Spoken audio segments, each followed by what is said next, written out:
哦豁，陈师傅开挖机只开那挖机，一栋这样的房子只拆一半，你们说该怎么拆？每次拆房，陈师傅都会先行杀个礼。今天的任务是左边留2间不能拆，最右边那里有一排杂房也不能拆。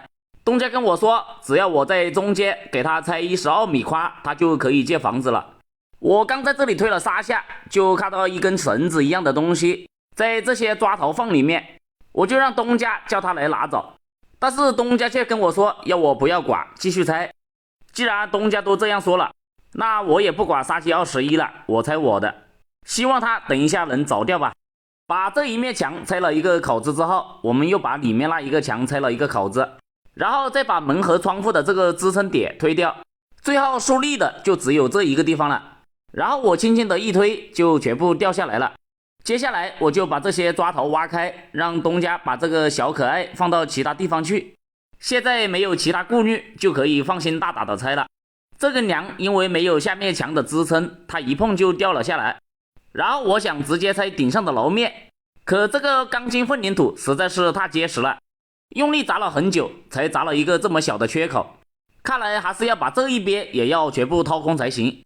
老铁们看，拆这种房子还是要有方法，不是靠挖机用力砸就能够拆掉的，要首先了解整个房子的结构，只要把下面支撑它的墙拆了，它就自己会掉下来，这样拆房子就会事半功倍。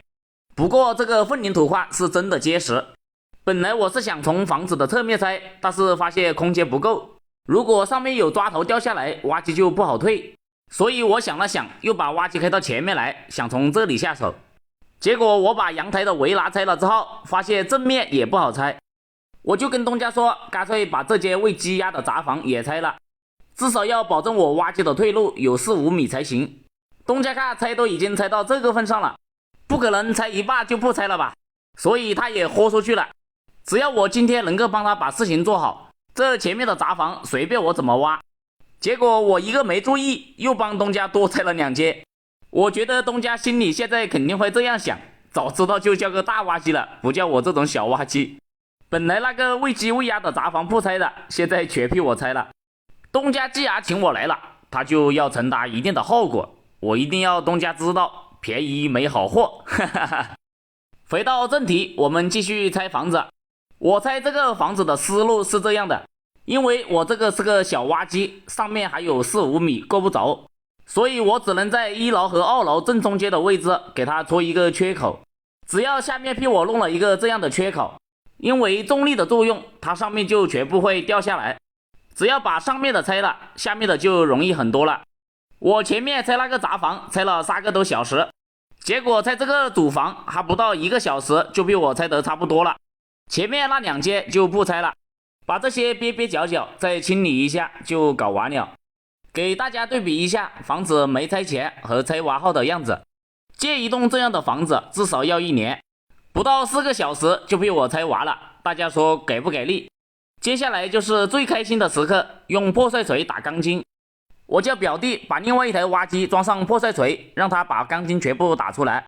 因为我有点小感冒，干了一个上午的事，实在是撑不住了，所以你们懂的，我下午就偷懒在这里休息。等我休息好之后，我又来到了工地。我去，几个小时他就打了这几根钢筋，而这些钢筋虽然多打了一遍，但钢筋上面还是有水泥块扯不出来，这下油钱都没有赚回来。我看这东家的笑容，我就知道这些钢筋我都白打了，肯定都是东家的。哎，不说了，我想静静。哎，我退役，完了，好像猜错了，这下该怎么办？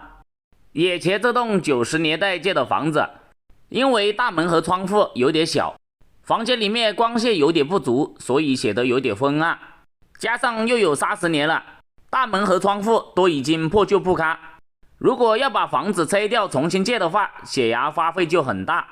东家在亲戚朋友的建议下，就是把这个大门还有窗户全部拆掉，再把尺寸改大一点，然后把门和窗子全部换成新的，再把房间里的墙壁上刮白，简简单单装修一下，又可以做个几十年。所以东家就把我挖机叫过来，配合这几个工人帮他把这些事情做好。在拆了这个大门和左边那个窗子之后，右边这个窗户东家都没有叫我拆，我就直接一推，帮他推了一个洞。结果东家立马跑过来跟我说，问我怎么没有告诉他就把这个窗户推了。他说里面还有很多东西都没有扒出来。完了，这下怎么办？既然都已经弄坏了，东家说让我挖个口子，然后让2个工人把里面的东西去扒一下。隐隐约约看到里面还有凳子、沙发、窗帘都没有扒走，这就有点尴尬了。等一下又不知道要赔多少。把东西全部扒开之后，接下来我们继续拆。东家这里要做一个陆地窗，所以要平着地面，把这一面墙全部挖掉。都快10点钟了，我那个3天打鱼2天撒网的徒弟才给我送早餐过来。每天要到这个时候才能够等到他的早餐，我基本上都已经饿过头了，所以先把早餐放到一边，等一下再吃。东家在房间里面扒了一个好东西出来，不知道有没有认识的。我先把它放到一边，等一下看东家能不能给我。因为把窗户加大了，有很多建筑垃圾，东家就叫了一个货车过来，让我把这些建筑垃圾全部给他装到车上。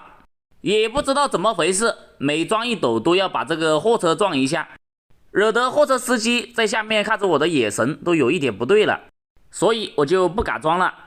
东家说要在门口建6个柱子，所以就要挖6个柱子的地基，这几根柱子都要伸到2楼上面去，所以地基就要挖到硬底才行。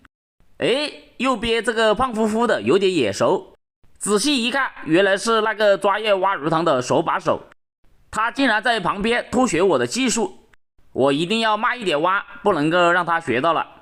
这一个桩我们挖到了1.5米深才挖到硬底，这几个工人就突然把我挖机叫停。我看着他们手里都拿着一根钢筋，不知道他们在我斗这里干什么。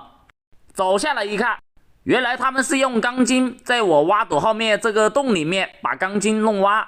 我也是服了，这些钢筋都是东家30年前建房子时候剩的，现在门口要建6根柱子上来，里面需要用钢筋，这些钢筋又要加工一下才行，所以才想到了这个办法。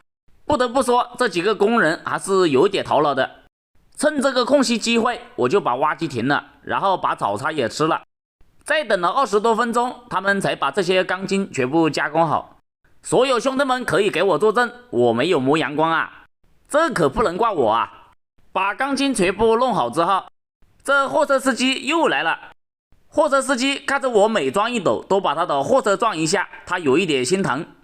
装都没有装满，他就跟我摇手说再也不来装了，开着货车飞开头跑了。因为挖的第一个桩的地基有点深，东家就跟我说不挖了，怕影响房子。不用挖了，你赶就走，工资不给你啊，你把那个东西拿走位了。我把这个东西拿走啊？把那个东西拿走，工资不给你了。就这个东西给我是不是？你不许反悔啊！那我就拿了这个东西走了啊。可以啊。你们说挖机4个小时的工资花这个东西，这个到底划不划算？下班的时候，好兄弟手把手的车子有一个轮胎竟然不见了。我问了一下，他才知道他的车子在我挖机旁边扎了一个钉子。补胎的师傅跟他说，这个轮胎补不了了，必须要发新的，所以他又花了480，发了一个新轮胎。不好意思啊，手师傅啊，到我们这里来砸了一个胎。走，我们一起去吃个饭，啊！这个实在对不起。为了庆祝手师傅发了一个新轮胎，所以我们吃大餐庆祝一下。吃饱喝足后，我就带他截到直接挖鱼塘的那里。手师傅，我这个鱼塘还有没有救啊？这半个来了都脑壳痛啊！半个来了都咬个痛啊！一场大雨过后，没想到挖了8个月的鱼塘变成了这个样子。手师傅都说没有办法了，那就是真的没有办法了。然后我就带手师傅去了我家。